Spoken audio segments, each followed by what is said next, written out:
Сәлемсіз достар. Бүгін біз қарайшақпыз бір қызық кешетіне. Міне мында Татар информ деп аталған. Мына мында жазылған. Әне қаршы соғышмайым. Татарстан, Киевтан бөлімні тұтмайды бейді. Бұлар айта Рәсейні ішінен нешіктір бітіріге әтелілер. Лекен, аңлағыз. 2017 жылда Мәскеу білен Қазан арқылы конфедерация болды. Лекен хәзір ол жоқ. Хәзір біз нешіктір референдумларсыз, бір нәрсесіз, язуларсыз нешіктір федерацияның ішіне кірдік.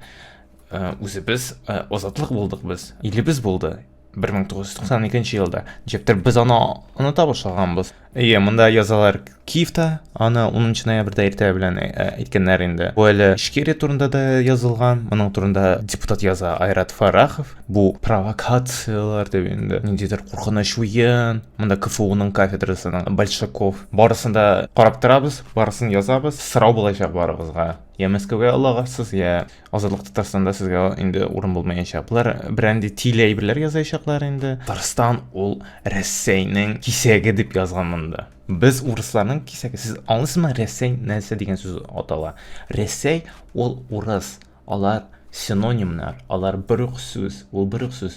Рәсей ол Урысия. Урысия кебек. Урыс иле деп атала. Шуңа күрә біз ешібіз урыс илендә. Ничек Татарстан иле урыс иле булала. Мен аны аламын. Татарстан енді китмейшек Рәсейден. Мында енді депутат Айдар Метшин әйткән моның турында. Шулыгы енді тиле әйберләрне Марат Галиев әйткәнде. Татарстан заңлылык турында әйтмәде, ләкин 1992 елларда әйттек. Хафиз Миргалимов провокация деп әйтә.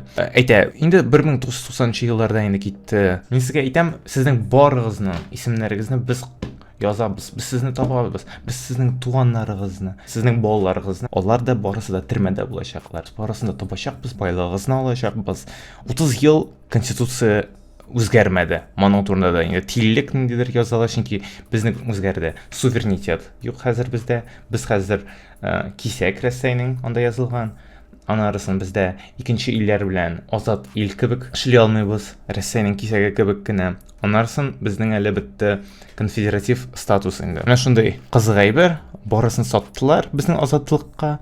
Анарасын ул азатлыкны да алдылар һәм бар нәрсә безнең азатлык өчен сатылган, аларны да алдылар. Телне дә, безнең идентичностьны да. Хәзер идентичностьны бетерә башладылар, хәзер ассимиляция башланачак. Мин хәбәрләрне карадым, анда юк ул хәбәрләр. 6 майга да менә теге конституция турында, монда Украинаның азатлыгы турында да, чөнки татарлар аларны язсалар менә шул азатлык турында. Татарлар үлиләр икенче төрлечә. Шуңа күрә алар тәрҗемә дә итмәделәр татарча. Сез аңлыйсызмы, сез күрәсезме, ничек урысларга бер төрле, һәм татарларга икенче төрле. Алар безнең белән әле дә уйныйлар. Әле алар беләләр безгә нәрсә кирәген. Шуңа күрә һаман мин әйтеп торам, урыс белән татарның тірлігі бар. Менә монда конституция турында гына язылган, ләкин бу икенче төрле язу. Бу бәйрәме турында, кытлавы турында. Монда үзгәрмәү турында язылмый, ничек ул үзгәрелмәгән бер ничек тә. Менә шундый кызык әйберләр бар безнең. Шул депутатларның балаларына, шул барысына кайчан Татарстан азатлык була, без сезнең барыгызны, бар илләрегездән, бар җиргә делегациялар тапып, барыгызны табачакбыз. Сезнең балаларыгызны, сезнең аныгыларыгызны. Безгә булышмасагыз, бу империя кайчан да булса бетә. Ләкин ул сезнең эшегез, ничек булып калырга. Ләкин рәхәт тормыш булмаячак сезгә. Мин сезгә аны 100% әйтәм. Бернинде булмаячак. Бар кеше кем урлады һәм аларның гаиләләре белән сез бер нәрсә дә эшләмәдегез. Мин белмим, бер депутат баласында кем сугышны туктатырга теләде, я нәрсәдер андай. Я татарлык теле өчен булды. Мин бер баласында андай хәтерләмим. Барыгыз да дәүләтне сату буенча һәм аңкыртлык буенча 100 елга төрмәгә барыгыз. Барысына бер лагерьга җыярга да анда бер пенсионатка шуны тырсыннар. Акчасыз бер нәрсәсез. Бер-берсен үзләре ашарлар алар. Мин белмим. Бу инде шакал яшәргә, ләкин алар әйбәтмәсен. Ни күпме кешеләр үлде. Ничек телен үтерәләр.